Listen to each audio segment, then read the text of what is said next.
Hope everybody's doing okay. Hopefully we can see the end of the tunnel. June 2nd, some slight changes. What do you think, Jolene? Were you disappointed at so few changes? Well, I don't think it was ever going to be a switch, so I was not surprised. But I think, yes, there's some level of disappointment, I guess, on the not being able to see your friends, my friends, I guess, yeah. We'll be talking a lot about advice for others, but how about you? What do you miss? What are you going to do first when it's all over? I have a list. Do you have a list? Yeah. I mean, lots of places to eat, you know? Yes, places to eat, dining out. I don't know. I feel like what I miss most is just taking random walks. Because right now, you know, when we leave, there's always an agenda and a destination, and you have to get there and you have to come back quickly. So I really miss just like walking around my neighborhood without a destination. Yeah, that really helps me, you know, clear my mind. So I do miss that a lot. Yeah. Without a mask on as well. Yeah, for me, it's the same actually. I mean, I could list off places I want to go and eat and the things I want to do, but it's really just the basic concept of a freedom, like just to take a bus and walk around Orchard Road. And for me, it's just like buy popcorn and go into a cinema, you know, the simplest things that we always took for granted, of course. Definitely, like eating an ice cream cone on the side of the road. You're right, actually, because I walk my boys, so the only time I can convince them to set their iPads down and come out for a walk is if I say, all right, we're going to walk to the petrol station. And they're like, can we get an ice lolly? And I'm like, all right, okay. And so eventually we get the ice lolly. But then, you know, it's the sad situation where, how are you going to eat it? You're supposed to wear a mask. And so we go around the back, you know, where there's nobody there. And we sort of sit on the curb and sadly eat our ice lollies. Oh, dear. Yeah. Okay. Well, at least it's kind of like you're almost there. You are eating your ice lollies on the curb. So, yeah. It is true. Yeah. All right, guys, thanks for joining us. We're going to start soon. This is Shan and Jolene here. We're going to be talking a bit about what we can do to make this COVID period go a bit easier, especially for families and the parents with kids out there. So we'll start getting into that soon. Let your friends know if anybody might be interested, any parents out there. We're going to be doing this chat for about 40 minutes or so. And we're on Facebook Live, and you can find us at Calm Collective as well. What you drinking there? Is that tea? Is that green tea? It's Earl Grey. It's tea time. Don't you have a snack beside? Don't have popcorn beside, right? Just hidden by your shelf? No. No, but I'm in the same practice. I always have a 4 o'clock coffee these days, and it's exactly 4 o'clock. Yeah, it is. It's that time of day. Okay, well, we want to say thanks again for joining us today. So this is Shan here with Jolene Hwee, who is a psychologist. We're going to be talking especially to the parents and the families out there about what we can do to help in the stay-home COVID period. So Jolene, why don't you tell us, who are you? What's your story? Who am I? I don't know if they're like repeat attendees from the last couple of talks. So this is my third time speaking in this series of talks, so people must be tired of hearing who I am, but I will repeat myself anyway. So I'm a psychologist, and I've been in practice for over 10 years, and I see, you know, a wide range of clients in practice, from early teens all the way to elderly, and I see a variety of presentations like anxiety, depression, PTSD, mood disorders. And yeah, I feel very privileged to be doing the work that I do, and I'm a parent myself. So I especially have great empathy for parents who are struggling, who are trying to make it work for their families. And I know that families come in all shapes and sizes and permutations, and every family is different. Every family's struggle is different. So yeah, a lot of my work, you know, centers around supporting families grow closer together, stronger together. So happy to be here. So tell us about your family. How many kids are there back there? Well, it's just, I only have one child, and she is 11 this year. And, you know, I had my child when I was in graduate school. So between the second and the final year of graduate school, in the summer of 2009, I had my child. And you know, I must, this is like a little bit of a admission here, that I used to be a perfectionist, you know. And I'm now a recovering perfectionist, you know. I'm still recovering from it. But yeah, so before my child, I was quite a perfectionist. I was quite idealistic as well. I wanted to, you know, have the child, and be a good mother, and be present for my child. And I also wanted to, you know, still be a good student and maintain my grades and turn out for my internships and have good relationships with my friends and my family. So basically, you know, I bought into this idea that you could do everything. And not only do you need to do everything, you need to do it well, you know. And I don't know about you, Shan, but when my child came along, I was like, you know, because, you know, it was kind of like the most humbling experience I've ever had. And still remains to be the most humbling experience I've ever had, because obviously I had some sort of vision that I could do everything. And by the way, I was also miles and miles away from home. I was in Chicago, so I had zero family, zero support. I was doing all by myself, you know. And I thought, yeah, sure, why not? Seems like a good idea.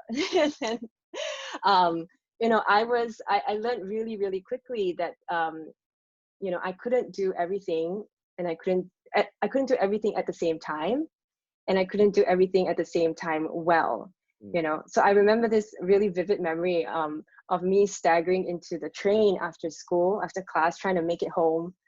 And by that time, I was surviving on 3 hours of sleep for about 3 months, because I was, you know, breastfeeding and waking up 2-3 times a night and still going into school and class.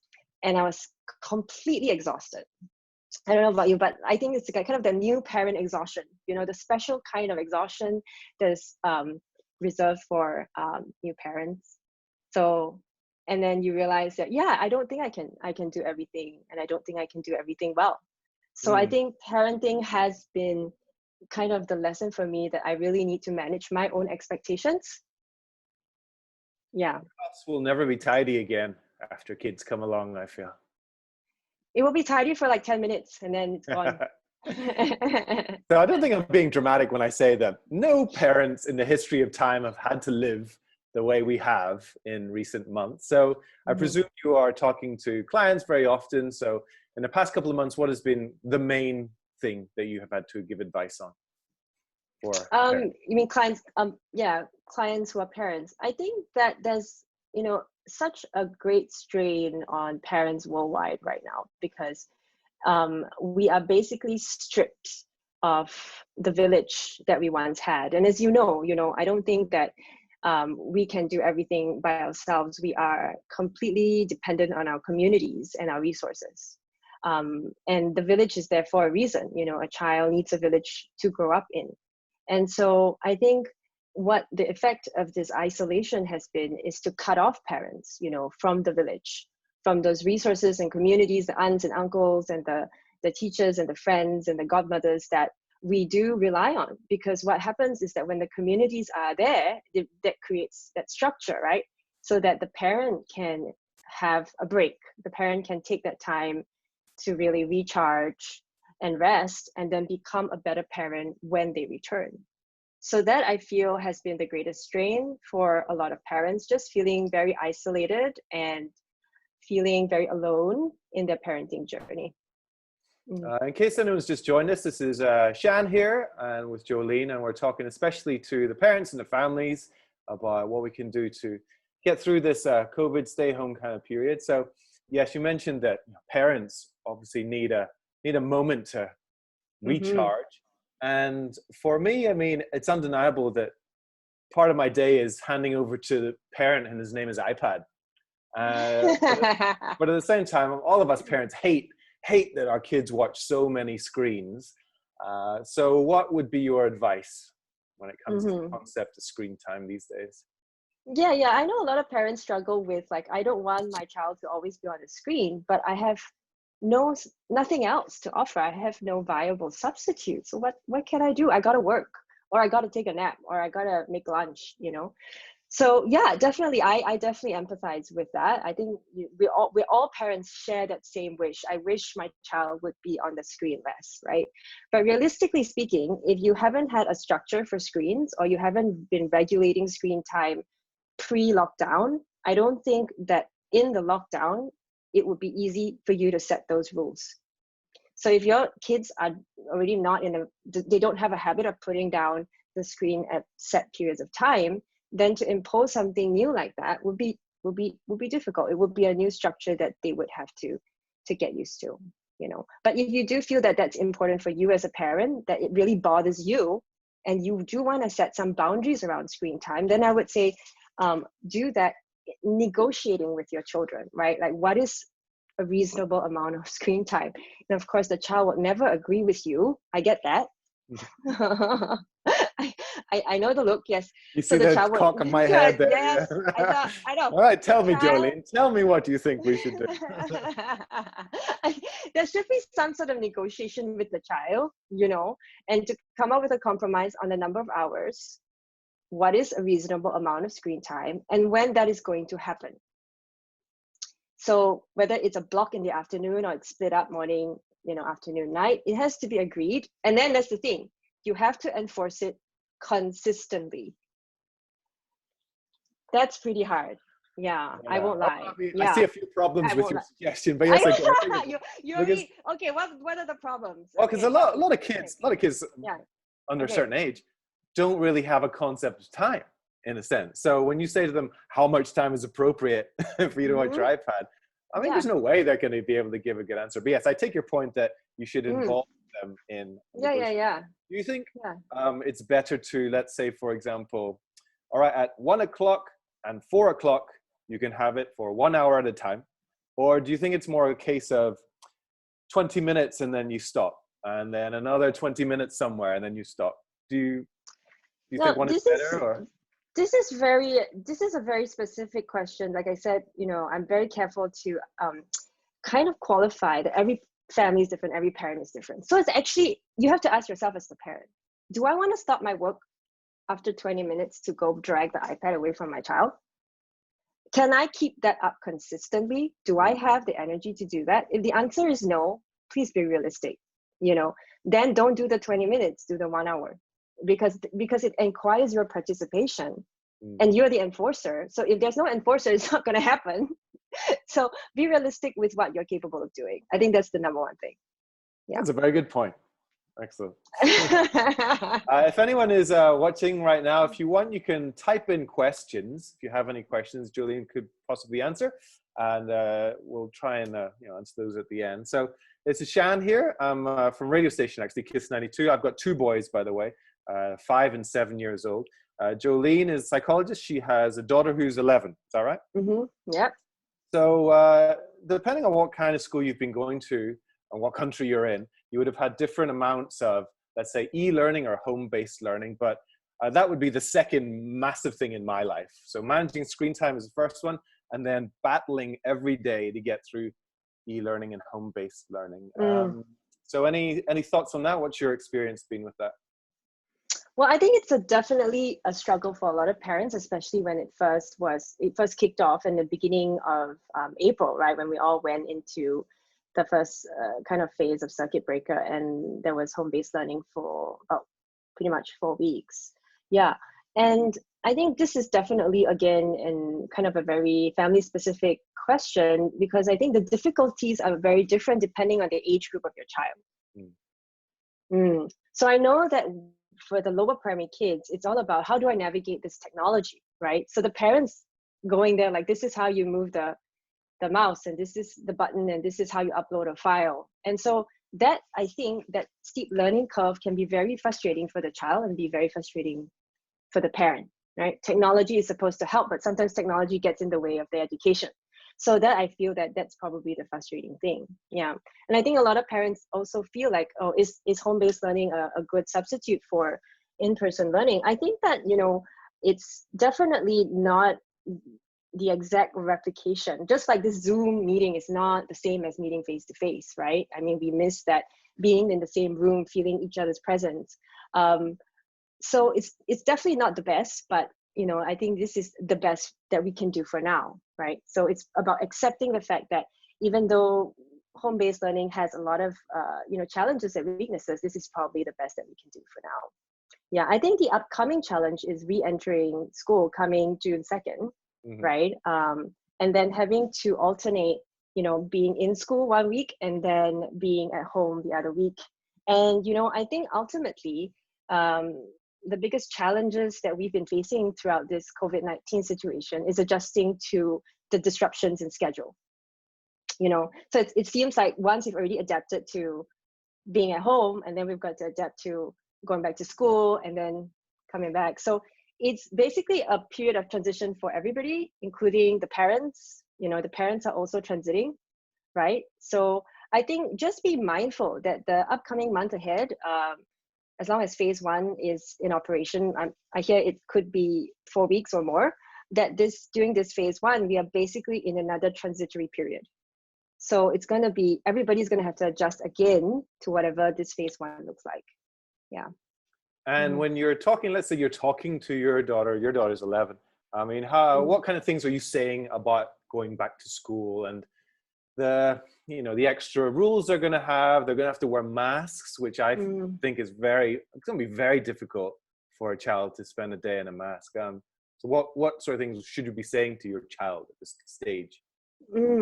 So I think, like I said, just to be mindful that every child's in a very different developmental stage. But I think generally children like to be told in advance, right? This is what's going to happen, right? You're going to have to wear a mask. You're going to have to sit in a fixed position, right? You're not even allowed to switch seats, right?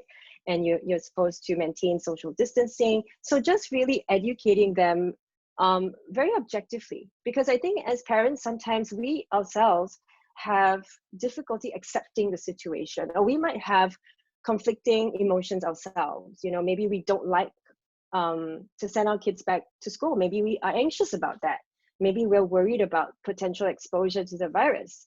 So be mindful as when you're speaking to the child, when you're communicating with the child, that you've already kind of dealt with that, right, on your own, so that the anxiety isn't communicated as well, because anxiety is contagious. And children are, as you know, very perceptive. They pick up on the little things. So if the parent feels calm, it's likely that the child will feel calm. So very often it starts with the parent. How do you feel about your child going back to school? Do you have any anxieties? And let's start there. It's not about the child, it's about you first. Yeah, because for me personally, one of the main things which really irks me about this time is wearing masks. I absolutely detest it, and I can't help but carry that tone across whenever I talk to the boys about even just stepping out the door, or now that they're going to go back to school. But you're right, I need to remember that my tone will translate to their feeling. Right, exactly. And because we are going to probably be wearing masks for the rest of the year, I don't know, for a very long time, it's best to try to work to a place of acceptance, right, rather than resist this. So how can we see the mask as protective or functional, right? Or even how can we make the mask a fun thing? There's so much creativity happening now on Etsy. I don't know, so many different kinds of masks are being made, and how can we get our children involved with that? Yeah. So yeah. I saw a meme or a headline which said we should think of masks not as medical protection, but as an act of solidarity, and maybe that will help people warm to them. This is Shan here with Jolene Hwee. She's a psychologist. We're talking today especially for the families and the parents about what we can do to make it through the stay-home period. In my household, so there's 2 boys, 5 and 7. And so what advice do you say to your clients or myself when you talk about siblings fighting? Right? Because you're especially cooped up more than ever, there's kind of nowhere to escape to. Any advice on siblings fighting constantly? Yeah, that's a question that, we get all the time pre-lockdown, right? And I think in lockdown, definitely the increased levels of annoyance and irritation across the board, including the children. The children are missing their friends, their routine. They're very bored. They've watched the same Netflix documentary for the 15th time. So they're having difficulties dealing with their frustration, right? So I think if you're gonna have 2 pretty much triggered children in the same room, it's always best to give them their own space to calm down, right? So that physical separation is always key. You know, if you have the luxury of the children having the same rooms, I think the rooms should definitely be a sanctuary for each child. If you don't have that luxury, I know some families don't have that luxury, then maybe even different corners of the room, this corner versus this corner, you know. And it feels also necessary for me to say this, you know, that not every conflict can or will be resolved. Okay, so I know that a lot of parents, sometimes when they see their children fighting, they want to like talk about it. Let's trash it out. Let's deal with it. You know, let's get to the heart of the matter. But sometimes that's not possible. Okay, and that's okay.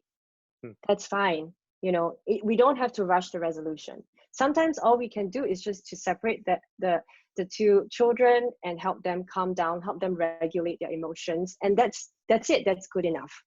Yeah. So really going back to managing your expectations as a parent, I think it's important to accept that people are going to be irritated, people are going to argue, people are going to be dissatisfied with, you know, the disruptions in their routine.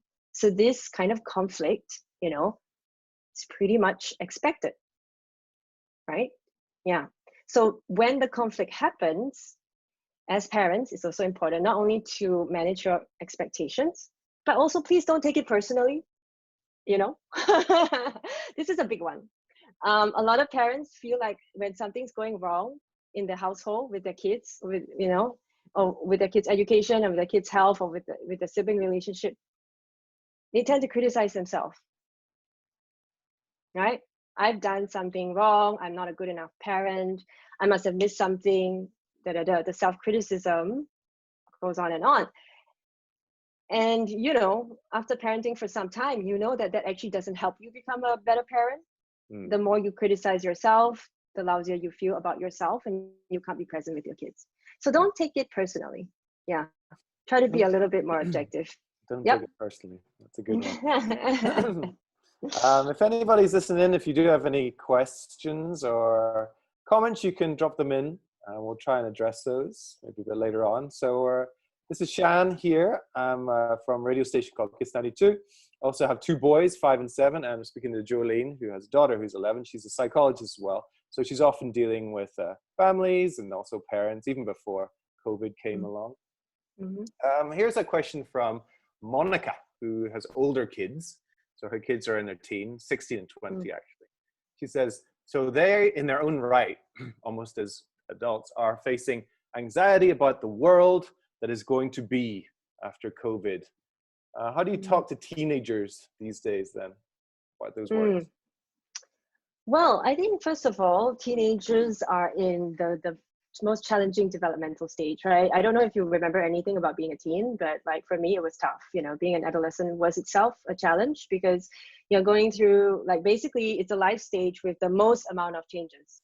So psychologically, mentally, physically, hormonally, your brain is growing at a, you know, fast rate. Everything's changing.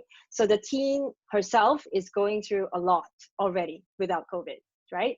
So she's having to manage that, and then she's having to manage this anxiety, this uncertainty that COVID is now producing globally. So the best I think a parent can do in this situation is actually to acknowledge that. Very often, I think as parents, we rush to provide solutions. We want to fix the child. We want to rescue the child. And I feel, I mean, I can empathize with that, because when my child is frustrated or angry or sad, you know, my first instinct as a mother is like, I'm gonna try to take it away from you. I'm gonna try and make you feel better as soon as possible, because it hurts me to see you in pain, right? But sometimes that doesn't help, especially with teens, because teens need the space and the time to figure it out on their own. And so we need to give them that autonomy to do it on their own so that they can feel competent.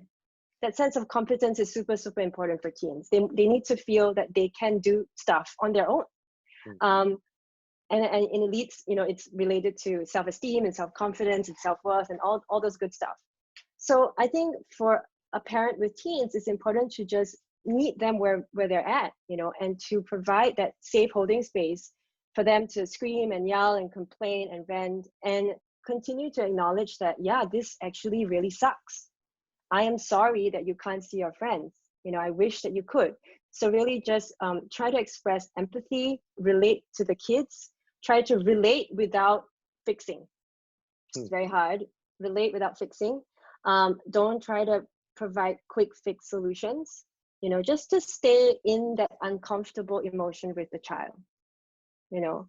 And also, you know, I think it's also, if the child's open, it could be also very helpful to talk about how to regulate emotions, you know. So first relate to the child and then talk about regulation. So regulation meaning, oh, would you like to take a walk? Would you like to take some deep breaths? Would you like to breathe deeply with me? You know, so just try to regulate the emotion, whatever emotion that is, with the child. Yeah. Here's a question which I guess I haven't really thought about before. But basically, it didn't leave your name, it says anonymous. But what about if you're having more problems with your helper? Let's say this one says, it seems that our helper is taking advantage of the COVID situation and it's more difficult to manage. So for many households in places like Singapore, the helper will be another, you know, major part of your household. Do you have any thoughts on this? Well, you know, having a helper is like having another family member, right? In the house, because she is living with you. She's in your day-to-day routine. So I think it's important to be mindful that the family dynamic does shift when you have a helper, and that personality of the helper does affect how the whole family lives together, how the whole family exists together, right? So very often, I think people underestimate that, you know, and then they get taken aback with how much the helper has affected how I feel or how my kids feel. But of course, because she's there almost all the time, she would affect. Yeah. So I think, first of all, decide what kind of relationship you want with your helper. And this is something that is, again, an individual decision. I think people are very different, right, in terms of how they want to manage an employee, right? So essentially, it's an employer-employee relationship, and you as the employer, I think, have to set those boundaries, rules, structure that makes sense to you in order to keep a good, healthy working relationship, right? Another question here, I guess, it's talking about parents. So at this time, obviously, it's very difficult for all families. And if you're a parent who's especially feeling the stress, essentially this question from Anonymous says, how do I know when I should be seeking therapy? Okay. I suppose this goes for anybody. How do you know? This goes for anybody. Yeah, that's right. Yeah, so, you know, I think first of all, if you can educate yourself on perhaps some symptoms or signs of depression or anxiety, and start to observe if you have any of the signs or symptoms, right? So that's probably the first kind of self-care check. How am I feeling on a regular basis? How long have I been feeling this way? You know, some of the symptoms of depression, for instance, are, you know, a sense of helplessness, hopelessness, a loss of appetite, or maybe your sleep's affected, you know, you keep thinking negatively, you know. So just observe, like, how intense are the symptoms and how long have they been there, right? And if you're really, really worried, the recommendation is always to go for a consult with a mental health professional, because the worst case scenario is the mental health professional will tell you there's not a problem, right? And so then you will have that reassurance that, okay, it's nothing serious, you know, these are the challenges, these are the issues, but it's not a clinical diagnosis, right? So the very same way that we take care of our physical health, we need to apply that to our mental health, right? Because when we feel something that's amiss in our bodies, we sometimes, usually most of us, go to the doctor, right? If we have a pain or an ache, or we, you know, don't feel well, we have a stomach ache, we go to the doctor. So I think the same kind of care and mindfulness needs to be applied to mental health as well. And for parents, I think it's especially important because, you know, I definitely have a focus, like I said, clinically on helping parents, because I realized that the most effective way to actually help kids is to help parents be their best selves, right? Because if parents are anxious and depressed, they can't show up for their kids, and that has a ripple effect. So absolutely, I think that if you want to be a good parent, you know, first take care of your own health, mental and physical, and then you can take care of your kids. You know, like that analogy of what is that? The oxygen mask in the airplane. Yes, yeah. Exactly. When it drops, I know a lot of us have not been on an airplane for a long time, but still relevant.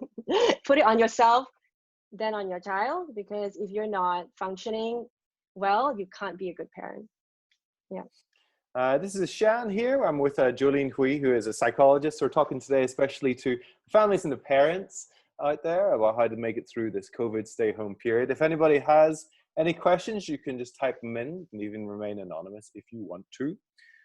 Here's a question which I suppose is a bit more frivolous.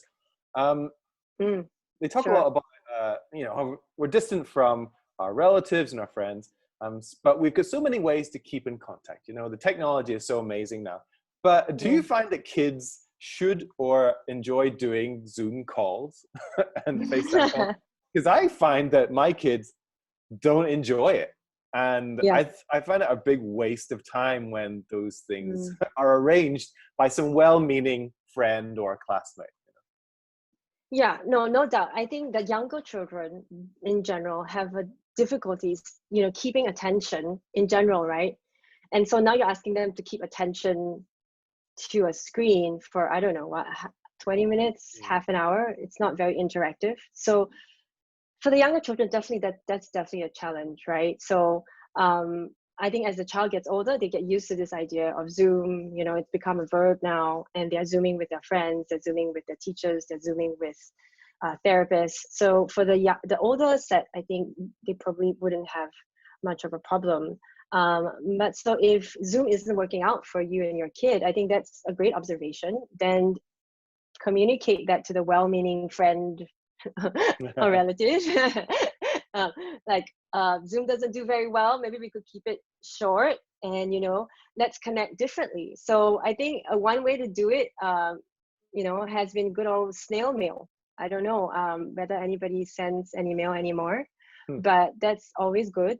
Send a card or have your friends send a book, send a card, send a game, send a puzzle, and if your friend, let's say, if you have a well-meaning friend that sends a puzzle, what you can do then, the child can assemble the puzzle with the friend on Zoom, right? Oh. So you have an interactive conversation. Yeah. So basically, we just need to be a little bit creative when we engage our kids. Yeah, we have to think about, okay, what can really sustain their attention, right? So is it doing some art together, right? You do your art, I do my art, we talk about our art. Okay. Or for the older kids, right? Why don't I make a video and you make a video? Oh, no. So it's that kind of creativity, I think, is needed in these times. Yeah. So your daughter you mentioned is 11. Has there anything that you have found specifically with her and her character over the past couple of weeks and months that, was a real good life hack, something that really works? Something that makes life go easier? Well, for my daughter, she really values like the one-on-one time, and so I really am very mindful that if I don't give her that quality one-on-one time, she's probably going to act out a couple of days later.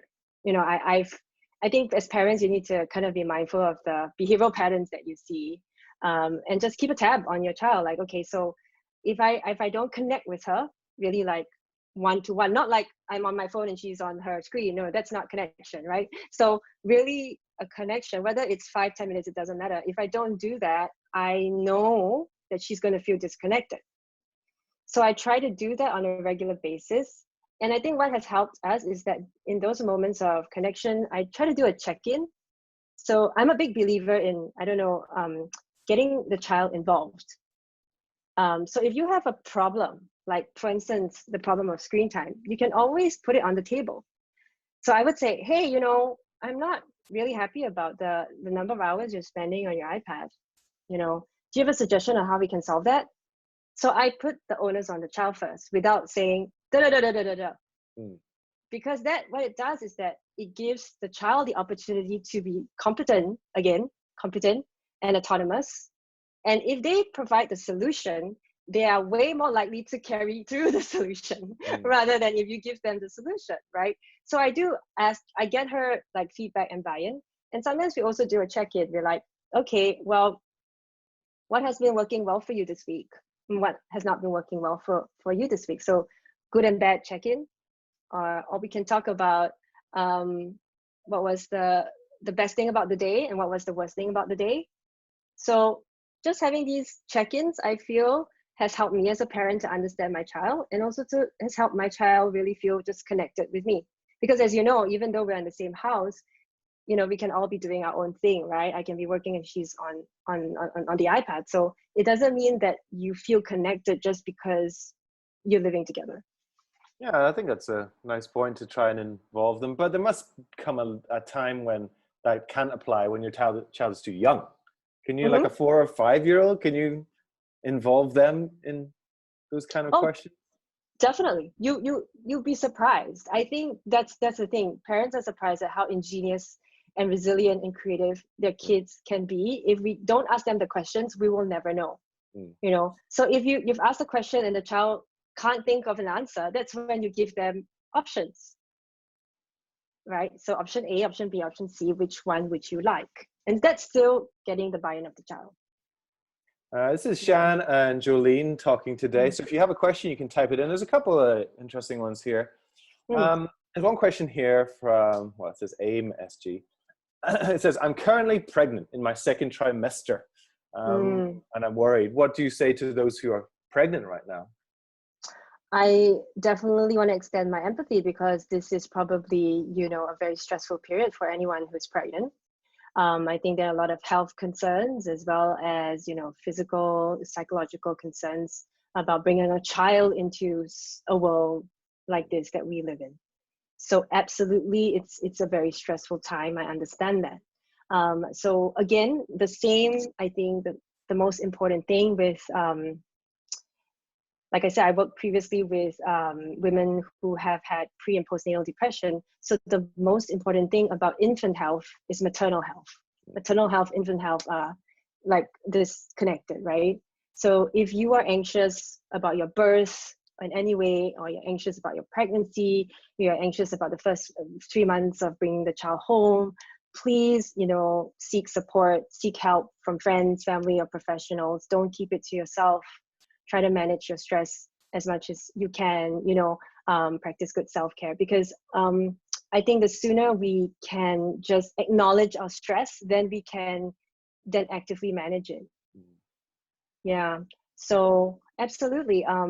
For pregnant women, I think it's also very important to seek support, community support. So this is when I think social media provides a good community, since we can't be with each other. I do think that, you know, I remember when I was pregnant that it would be most beneficial to be in a group of pregnant women. You know, that was very healing. To just talk about anxieties and worries, it was very healing for me.